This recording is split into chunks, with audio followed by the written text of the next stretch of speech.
Good afternoon, everyone. Apologies for that slight delay. We're just having a couple of technical issues that we're going to try to work through in the back end, but we'll get started anyway, and then hopefully our second speaker will be able to join at some time in the next 20 minutes or so.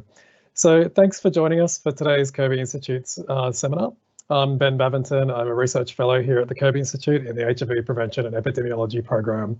So I'd like to begin, of course, by acknowledging the traditional custodians of the various lands that we're all meeting on today.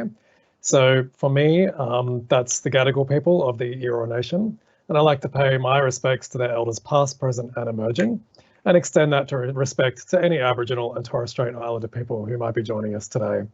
So just to start off with some housekeeping, the format for today, hopefully if we resolve these technical issues, is that we'll have two fantastic speakers, followed by a Q&A session at the end.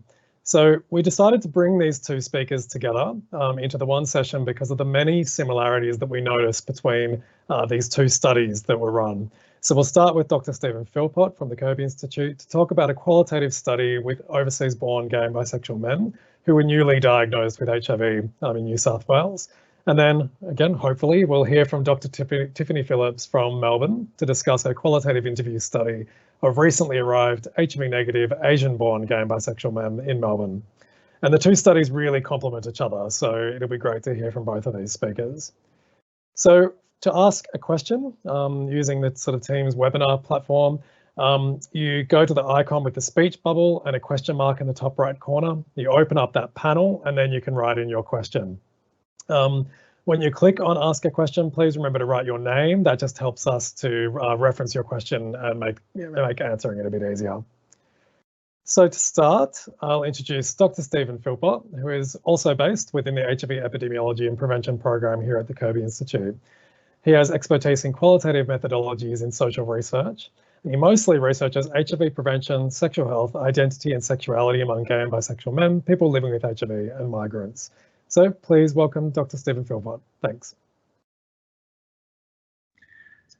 Thank you very much, Ben. Hello, everyone. Thanks for joining us today for this seminar. Just before I get started, I'd like to acknowledge the traditional owners of the land, just like Ben did, on which we meet, and pay my respects to elders past, present and emerging. Today, I'm presenting from the land of the Gadigal people of the Eora Nation. So Tiffany and I today, hopefully, will present some really interesting findings from two studies about the experiences of overseas-born gay and bisexual men in Australia. So this seminar came about because Tiffany and I connected through the ASHM conference last year, and when we had a chat, we noticed that we'd conducted similar studies, though in different settings and with slightly different purposes. And it was really striking to us just how similar the findings of the studies were about overseas-born men, despite the differences the studies had. So in terms of the structure, today I'll start off with a bit of a background and then describe the study we conducted here at Kirby, and then Tiffany will take over and describe the study they conducted at Melbourne Sexual Health. Before finishing up with some implications for policy and practice. While we present, keep your eyes peeled for some of the similar or different settings of the findings of the studies. Okay, just give me 1 sec while I find my screen. All right, so beginning with some background, I'm sure many of you would know by now, but just to reiterate that the epidemiology of HIV in Australia has changed. As you can see from this graph here, HIV notifications among Australian-born gay and bisexual men in the top line reduced, particularly after 2016. However, notifications among overseas-born men in the bottom line increased. There was a 65% increase in notifications among overseas-born men between 2009 and 2015, and relatively stable notifications between 2015 and 2018. So these data have been pulled from the recently published GAPS report that was put together by Thandi Ung, and the study was led by Ben Babington. Okay, so in this graph here, you can see that notifications for overseas-born gay and bisexual men were particularly concentrated in those who were diagnosed with late-stage HIV infection, which means they likely had HIV for quite some time and may have arrived in Australia having already contracted HIV. For the first time ever in 2018, late-stage diagnoses among overseas-born men overtook those of Australian-born men. This graph is the proportion of HIV diagnoses by region of birth among overseas-born men. As you can see from the red, and I think the blue line, which is above the red, we also know that HIV diagnoses among overseas-born men have become increasingly concentrated in men born in Asian countries and then Latin American countries. In particular, based on research from Nick Medland and his colleagues, we know that Asian-born newly arrived men from within 4 years are more than 4 times as likely to be diagnosed with HIV and less likely to be on PrEP than Australian-born men. So given these epidemiological trends, greater attention needs to be focused on the circumstances affecting HIV diagnoses among overseas-born men, and to that end, research and community responses and policy has really picked up really quite quickly in this space, and certainly is a factor in the timing and the purpose of the studies that we're presenting today. So for this study at the Kirby Institute, the objective was to characterise the key factors and barriers that are contributing to new HIV diagnoses among overseas-born men living in Australia. To do that, we conducted semi-structured in-depth interviews with 24 overseas-born gay and bisexual men who had been diagnosed with HIV from 2017 onwards. In the interviews, we explored things like cultural norms, prevention practices, initiation of antiretrovirals, and engagement with primary healthcare services and broader HIV orgs and community. We were able to conduct 6 of the interviews in a language other than English, so that included Portuguese, Brazilian, Spanish, Mandarin, and I think Thai as well. So as we concentrate increasingly on what's happening with the epidemiology of HIV in Australia, it's really important that things like interviews in language are considered and implemented, but there are some challenges associated with doing that. So for this study, we really had challenges with the richness of the data. Although the translation of the interview was correct, sometimes when you're translating interviews in language, some of the context of the discussions that the interviewer and interviewee have can be lost. Things like gestures, things like pauses can be really important, and they can get lost in the translation. Also, cost was a really big issue, up to $4,000 or $5,000 to translate just one interview, and we did 6 of them. But of course, this is a really important thing to do, and a really great opportunity for us to reach the men we need to reach in a way that they can understand. And certainly as the HIV epidemic becomes more concentrated, these types of efforts need to be made. So we also recruited these participants, therefore, through sexual health clinics, and the clinics did a really great job at finding the people and then referring them to us for the study. And then in terms of analysis, just a standard thematic analysis for the interviews. Okay, so onto the sample. So 21 of the participants identified as gay and 3 as bisexual. There was a median age of 33. 9 men were born in Southeast Asia, and then 8 born in Latin America, with the rest from South Asia, Northeast Asia, and Eastern Europe. And I just want to highlight here that 8 of the participants had been in Australia for 2 years or less at their diagnosis.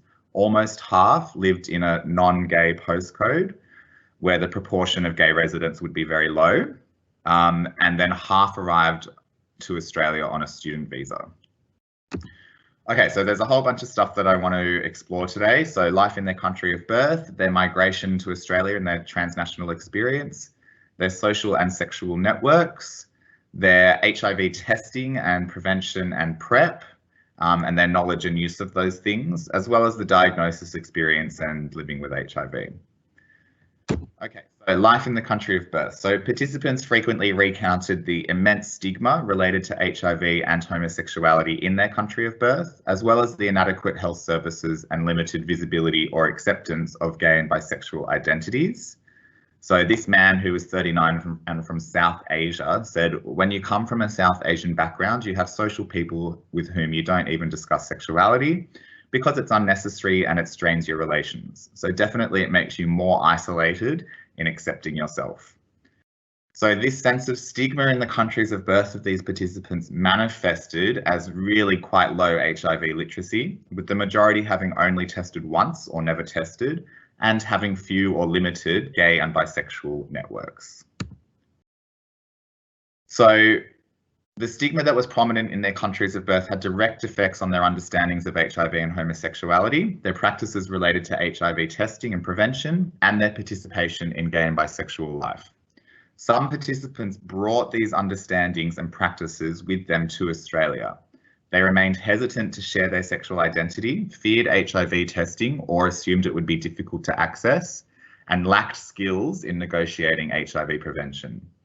But this wasn't the case for all participants. There were a few men who found that coming to Australia had indeed opened up opportunities to engage more with their gay identity and connect them to health services. But really, you can see that this sense of internalised stigma, if you like, was crucial to participants' understandings and practices, including when in Australia. And as you'll see as I continue through the data, stigma really was one of the main drivers for the barriers to HIV prevention and testing, and also to their sense of identity and community. But it wasn't in relation to any stigma they experienced in Australia. Mostly it was related to the broad stigma in their countries of birth that influenced how they thought about things when they arrived in Australia and thereafter. Okay, so social and sexual networks, identity and belonging in Australia. So participation in gay and bisexual life was mixed. A few said they were well connected, a few said they connected infrequently, but about 3/4 did not affiliate with a gay or bisexual identity and did not engage with community.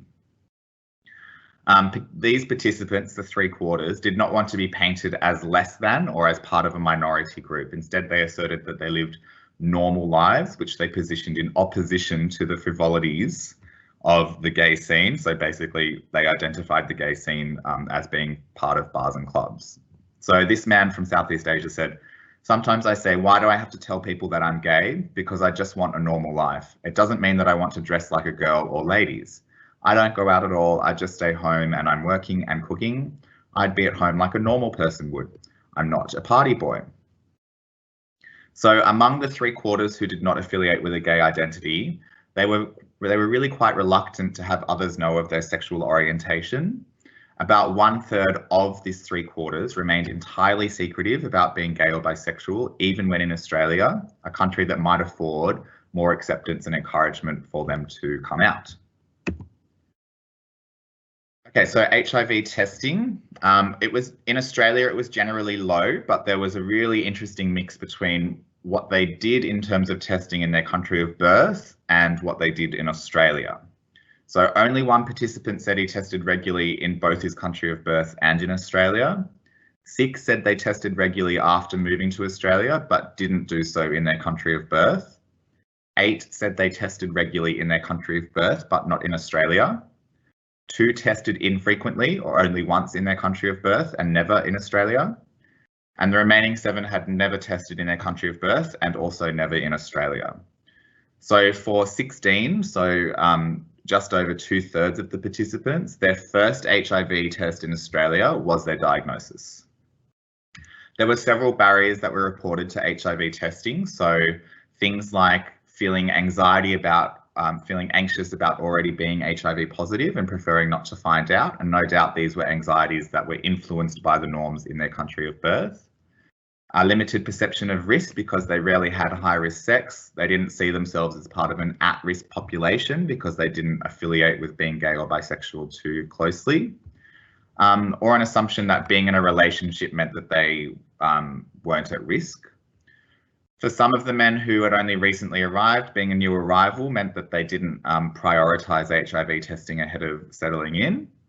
And then also generally a lack of knowledge of the available services in Australia, or an assumption that those services would be inaccessible to them. So I think it just gets a little bit tricky here deciphering exactly what impact stigma directly had on these barriers. For some men, not perceiving themselves as at risk was probably generally very true because they rarely had sex or they used condoms quite consistently, although clearly not always true because of their diagnosis. Also, being a new arrival, can we really blame some of these men for not prioritizing sexual health ahead of other things?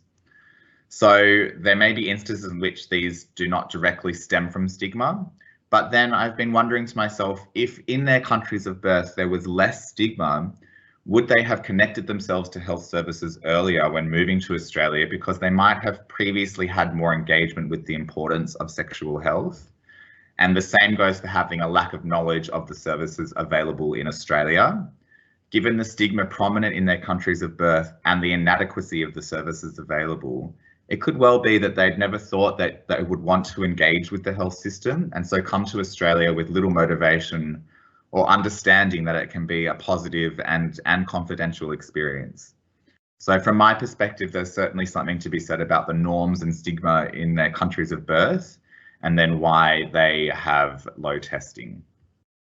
Okay, moving on to HIV prevention. I won't spend too much time on this because I think the data that Tiffany has is quite a bit stronger than what we were able to accumulate. Hopefully we're able to sort out the technical issue and she's able to present these data. But just in relation to prevention, most of the participants said they mostly use condoms, but there were several occasions in which condoms were not used. And when the interviewer pried, I suppose, a little bit more about what was happening, what we really found was that the use of condoms was not as consistent as they had first said. But I just want to draw your attention to how many of these men said that both in their country of birth and Australia, their discussions with partners about sexual health were limited.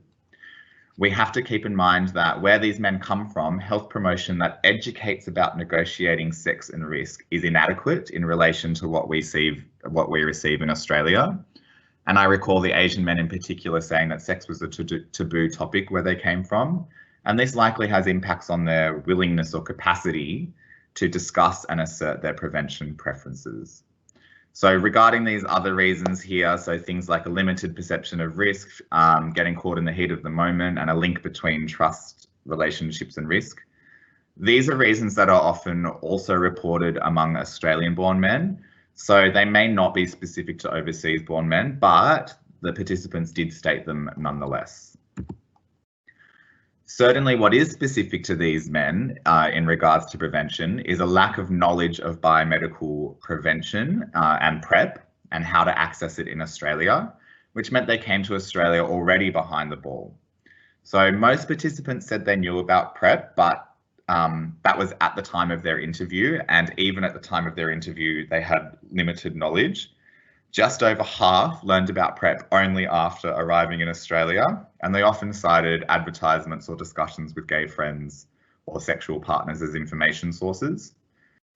4 said they knew about PrEP in their country of birth, but didn't see it as relevant or found accessibility too difficult. For example, waiting up to 5 hours just to get in to see a doctor. I think that was a man from Latin America who recalled that. And 6 found out about PrEP only after they were diagnosed.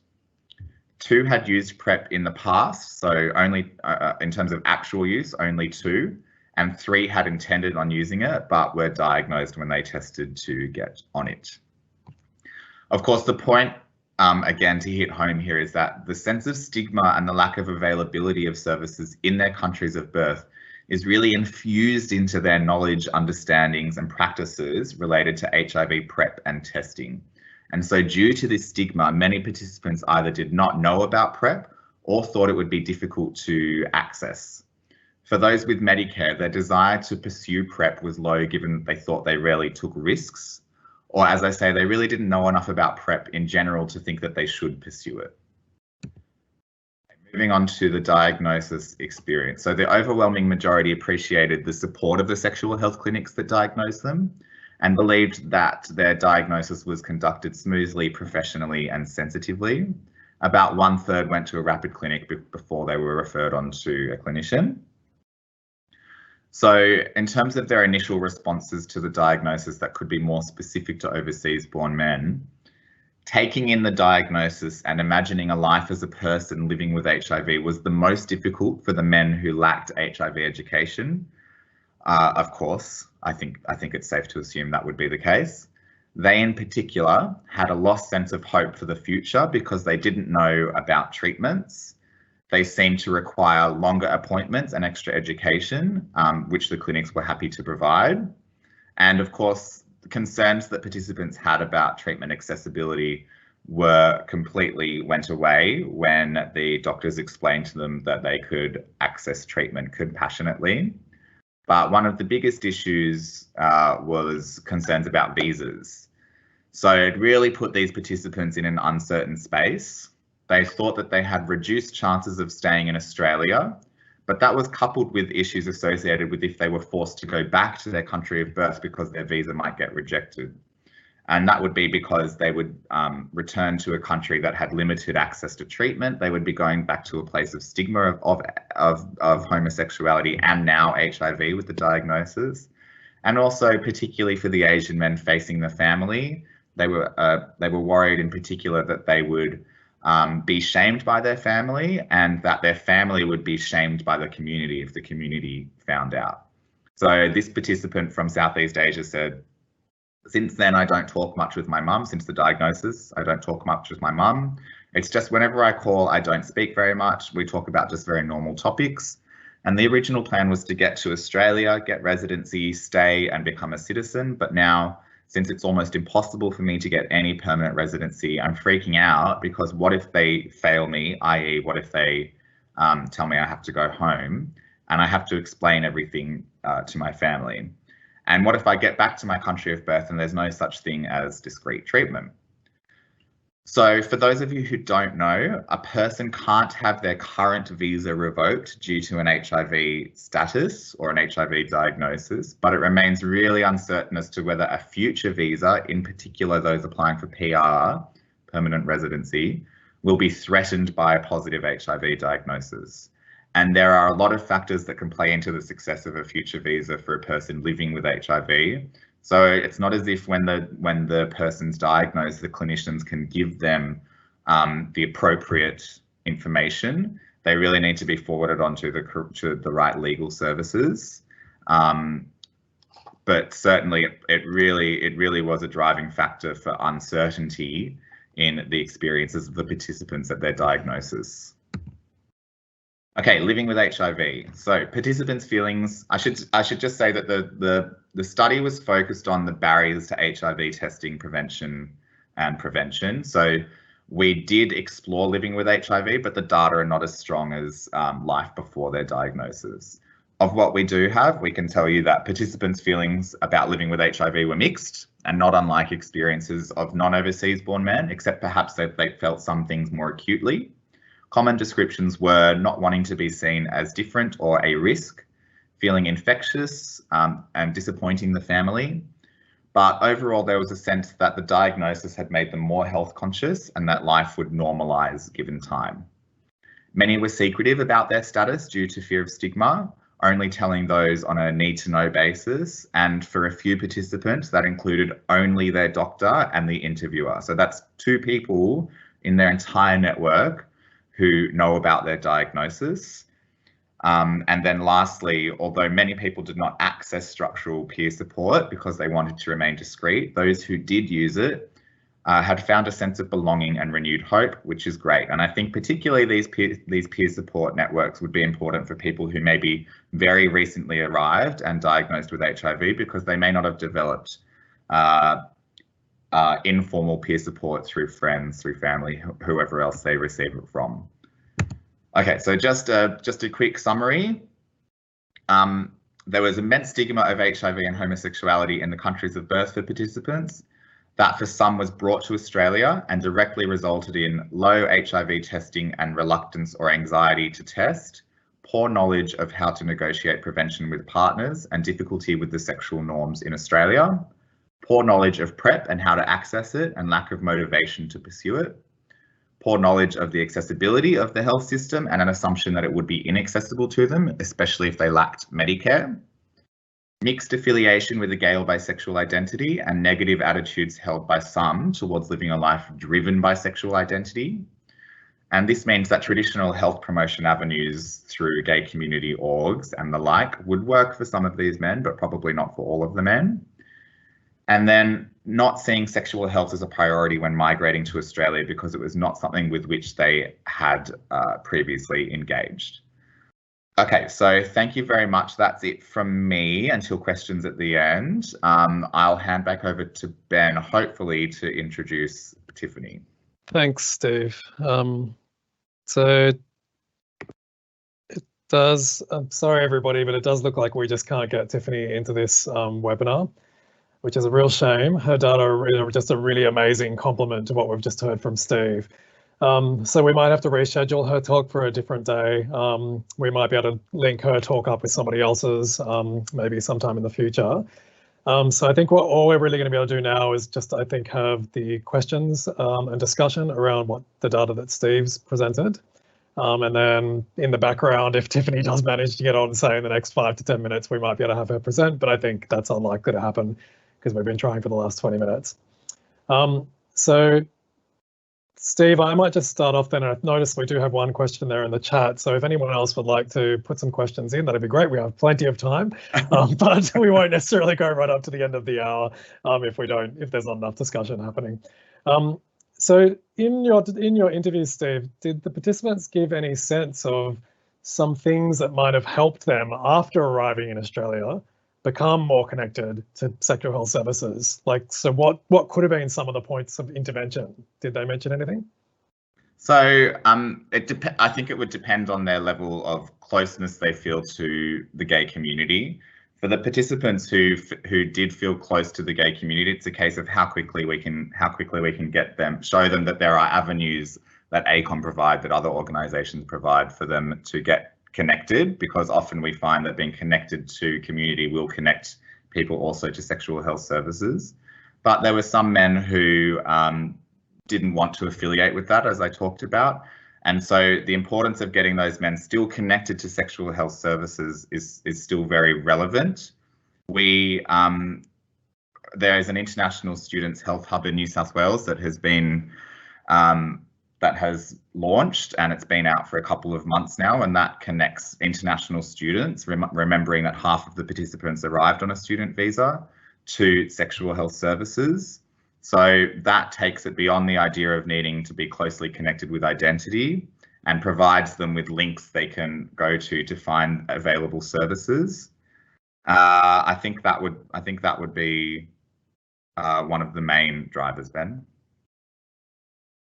I might just also say, I don't want to speak for Tiffany's results, but one of the big thing that we both found was that this idea of stigma in the countries of birth really was across both of the studies, and really was infused into how these men thought about themselves and their identities, and how they related to HIV prevention and HIV testing. There were similar findings in terms of inconsistent condom use and low use of PrEP, but there were also differences in the study settings. Even despite these differences in the study settings, what was very clear was that there was huge stigma in the countries of birth. Yeah, definitely something that's been picked up in other research as well. And this seems to be just a real focus. So we might want to have a bit of a chat about that, perhaps, where obviously the new HIV strategy in New South Wales has got a really big focus on stigma. The national strategy already had a big focus on stigma, about wanting to reduce the experiences of HIV stigma and other types of stigma. And there's been another national process that's been happening recently, led by FAO, and it really does seem that stigma is going to be a hugely important part of that as well going forward. And it's a really tricky issue, Steve, like you mentioned, where it's not necessarily the direct experiences of stigma within Australia that seem to be these barriers. It's a whole bunch of anticipated stigma. It's perhaps in some cases a lack of knowledge of understandings of how our health system works. I know this is just anecdotal evidence, but I certainly have heard of people talking about these fears of the lack of confidentiality that might happen within clinical settings, because that's what happens at home in some of the countries where they're coming from.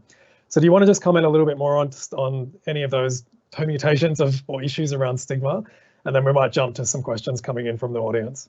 It's precisely, I mean, this transnational experience of being in a different country and then coming to a new country and thinking that where you come from, it could be, you're not sure whether it's going to be different or not in this new country, really plays into how they see whether the services available to them are confidential, whether they can access them. You know, there were several instances in the interviews where participants said things like I said in the presentation, having to wait up to 5 or 6 hours to even just to get an HIV test, or not knowing of any services that were available for them as gay men or MSM, or just a basic assumption that because they're in a low to middle income country in some cases, that there's no point in bothering to pursue any services at all. And I know that Adam Bourne presented a couple of weeks ago about the survey that you guys did in Thailand, Vietnam, Japan, and a couple of other countries as well. A huge survey, 15,000 people. And HIV testing in the last 6 months among a lot of those men was really quite low. So, you know, you bring all of these norms in their country of birth to Australia, and it's really difficult, and we can't do anything about that directly, right? You bring all of those norms to, they bring them to Australia, and then it's our job to interject as quickly as possible to show them that it's different here, and that it is okay for them to access those services freely and confidentially. Yeah. And there's been a lot of discussion of that, again, in New South Wales with the new strategy. A key target in the testing pillar of the new South Wales strategy is really focused on linking newly arrived overseas born men as quickly as possible to sexual health and testing services. But I think behind the scenes, there's a lot of discussion right now about, well, how the hell are we going to achieve that? What are the different kind of intervention points that we might be able to use? So I'll jump now to some of the questions from the audience. So thanks for those people who've already posted one. So Steph has raised a question sort of about this question of translation and doing this work in language.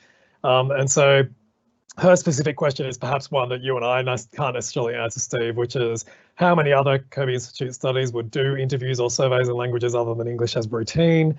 There's been some targeted studies, but is this something that is feasible to move more towards, especially given the costs?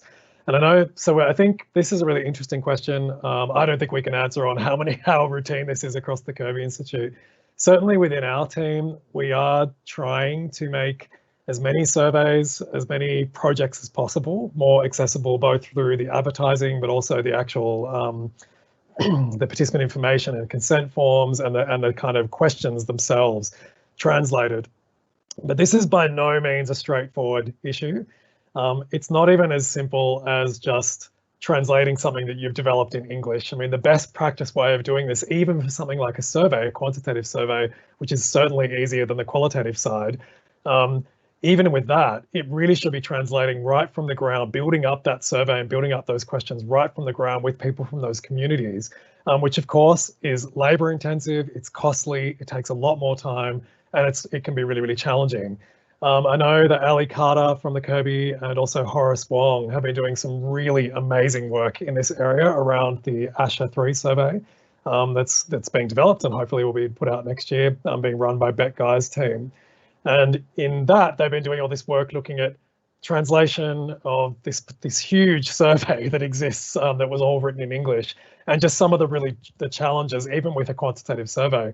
And of course, qualitative is just a whole nother thing. So Steve, do you want to just have any more thoughts on the process we use perhaps in this study, but then just any other thoughts you have on this issue of translation and in language? Thanks. Yeah, so we had to train some people to be qualitative interviewers who were native speakers of the language, and then they did the interviews, and then we had the interviews transcribed and translated. Of course, I talked about the expensive costs of that. What I would do differently the next time is what happened was these people did the interviews and then they handed over the transcripts, and then I did the analysis. So I was reading a translated interview. There were some instances where For the vast majority, the data, I was able to understand the translation. What I would have done differently would have been to sit down and have a discussion with the person who did the interview to discuss their recollections of the interview, so I could understand the context in which they had those discussions, how those discussions came about, how they felt, the participant felt when they were talking about these particular things, because I think I would have gained more of an understanding of what was going on in the interview. But as we've talked about, it's resource heavy. It would have elongated the analysis process. I don't know by how much, but I think that having those conversations would have bolstered the analysis process. Yeah, and we've also talked as well, Steve, just between you and I, about building perhaps teams of people that might be more engaged in this for a longer term, that can speak these languages and might be able to actually do some transcription and translation as well. We should probably explain here that the reason why, if this probably wasn't done in best practice, is the whole study was actually started by a different person, and that was Andy Ong. And this was a real tack on to the GAPS project that was run when Andy was here at the Kirby Institute. She moved on to a different position, and then we're in a position where we had Steve as our qualitative researcher who needed to come in and do the analysis. So a lot of those contacts that we'd had were kind of a little bit lost, and we're sort of behind schedule and all that kind of thing. So I think it really just highlights how important setting all this stuff up right from the beginning is, and really thinking through those processes, and then trying to think about creative ways that we're going to bring down the cost. Because it's just not going to be possible to run studies where you've got a 90-minute interview costing $5,000 to translate. We won't, even though we want to make all our studies accessible in language, that's just not feasible. So we're going to have to think about new creative ways of doing that. So I've got a question here from Philip Keane. So he says, thank you, great presentation. Did you mean that about 1/3 of men were diagnosed following a test at a rapid HIV testing clinic, like a test? And did they talk about why they chose to get tested there? So about 1/3 of the participants went to a rapid clinic, and then they were told that their diagnosis was positive, and that they should then go to a sexual health clinic for the proper diagnosis. The reasons I can recall were that they were accessible, as in they were seen on the street, that one of them did an internet search for testing, and then the rapids came up, and then I think there was two or three who were at a party, and they just had discussions with friends about, oh, you know, well, maybe I should go and get an HIV test, and they were told about the rapid tests. So mostly through connections to the community, or being in proximity to the community, by which I mean the gay community, but also through internet searches too.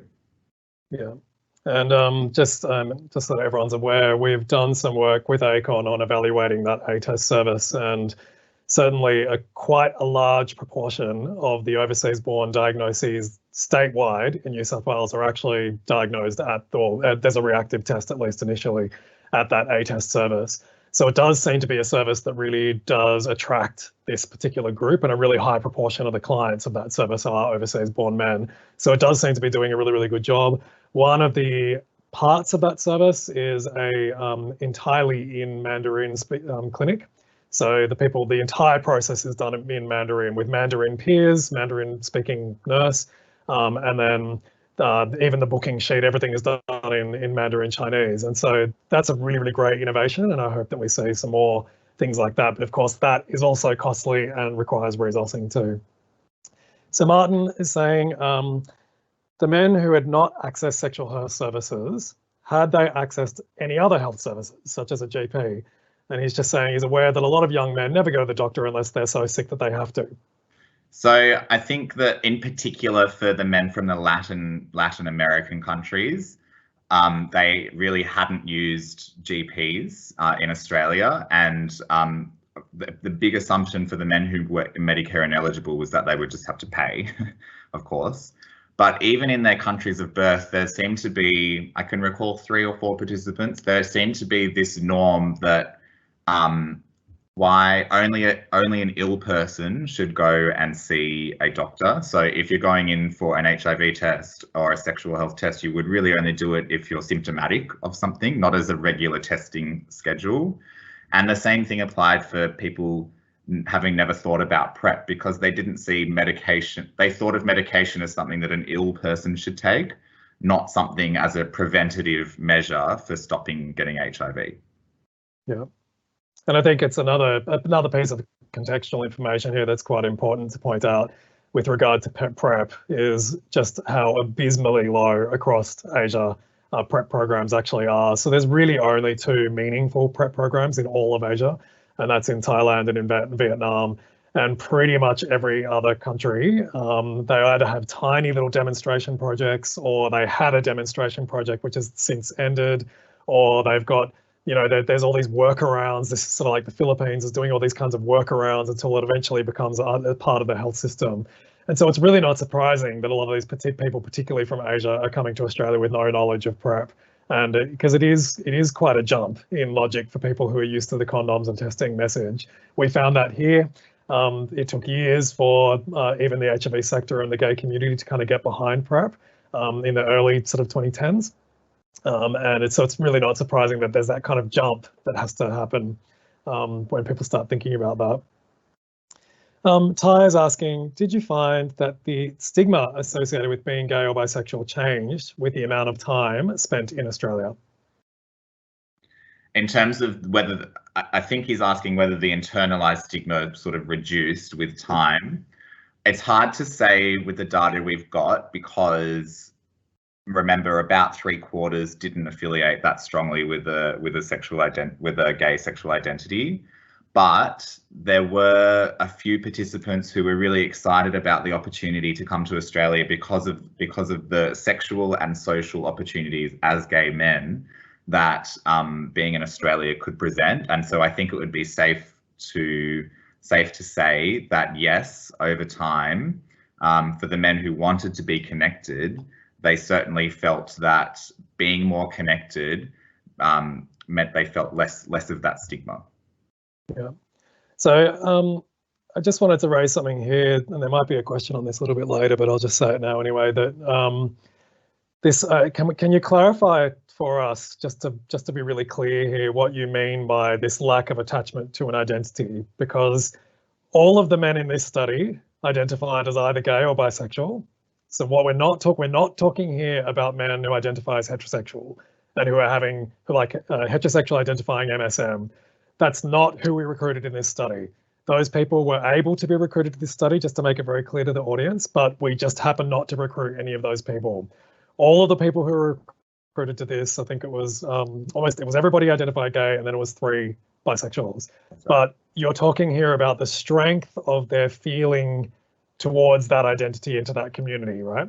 Yeah. So they still imagine it on a continuum. They still identify as gay men, but as you say, the strength of that connection differed between participants. But for the 3/4 that we're talking about was on the lower end of the spectrum.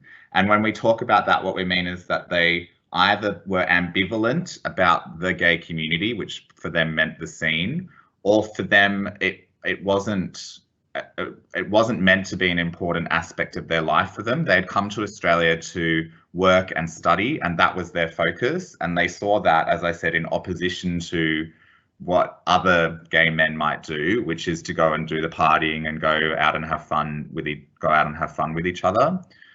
I think for some of those men, it was as clear cut as what I've just said, but for some other of the men, there was an underlying issue, which is that in their country of birth, they have grown up in a world where it's not okay to be gay, and then they've I don't like this word because it psychologizes things, but they internalize it, and then they think that strongly identifying as gay might make them seem weak, or might make them seem more effeminate, and then they won't be seen as positively in society, and then they bring that to Australia. Yeah. Thanks for that. So just a message here from Tiffany, just to say, so sorry that we weren't able to connect her. And that's Tiffany, that's really on us, not on you. So our apologies to you about that. Really unfortunate. She's just saying that she agrees with what we've been saying, that the internalised stigma was a key finding in their study in Melbourne as well. It was pervasive, and it was amongst almost all of the participants. And it was really the anticipated stigma of HIV because their cohort in Melbourne was all negative. So their cohort was newly arrived Asian-born men who were HIV negative, whereas ours was people who were newly diagnosed with HIV. And I don't think really, did we set a time on how long they'd lived in Australia? I don't think we did. I think ours was focused on the diagnosis. They had to be diagnosed from 2017. Yeah. So thanks for that, Tiffany. And again, sorry to you and to everybody that you weren't able to join. So Adam has asked, do you think that the lack of testing is due to not affiliating with a sexual identity or community and potential stigmas and assumptions with the community, or more the effect of the stigma of HIV itself?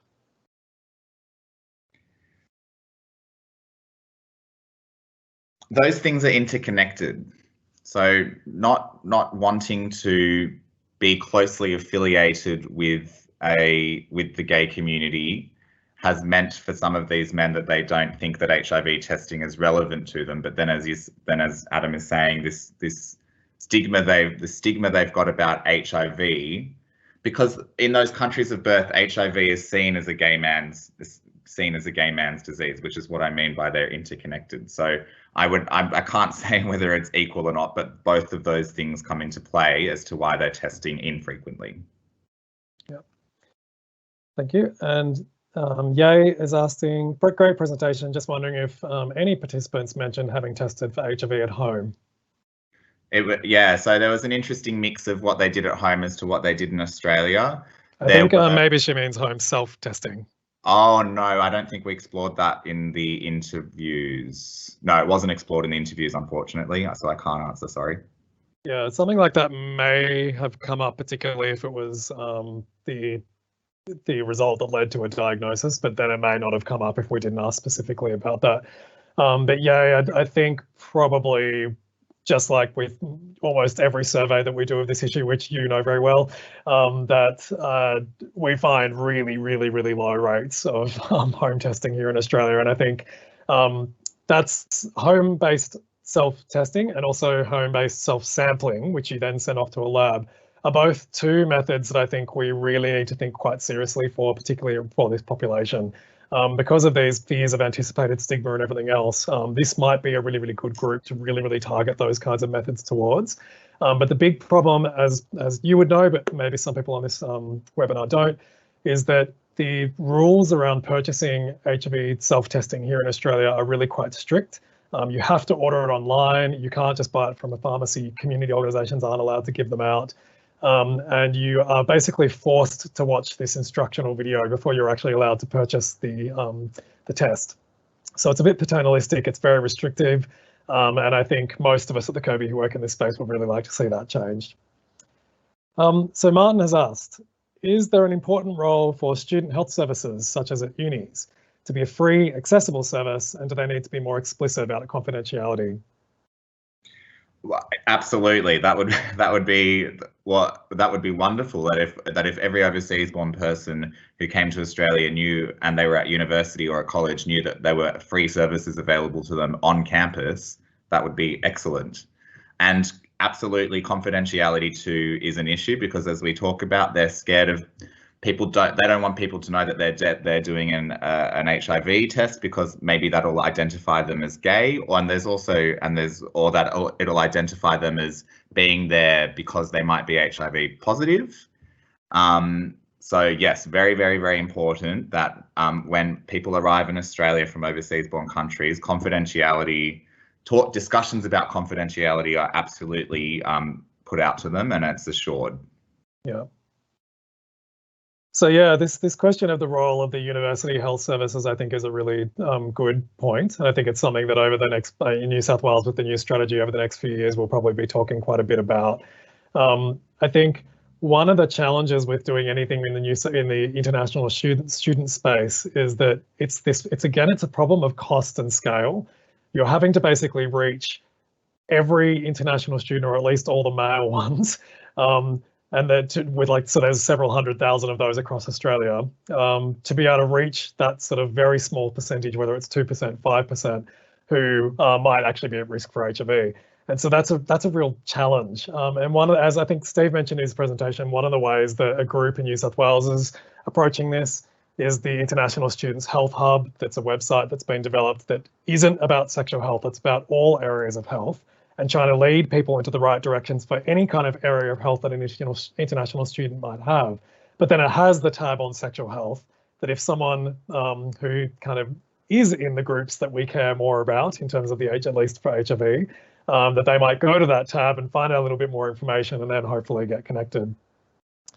So Nathan says, to add on that, yeah, just the benefit also of that is that, you know, we talk about how the non-community attached men or the MSM men are always the ones who are hardest to find with the health promotion that we generally produce. This International Health Hub, because it's so broad, means that anyone can access it and they don't have to think this is only for gay people, this is only for that.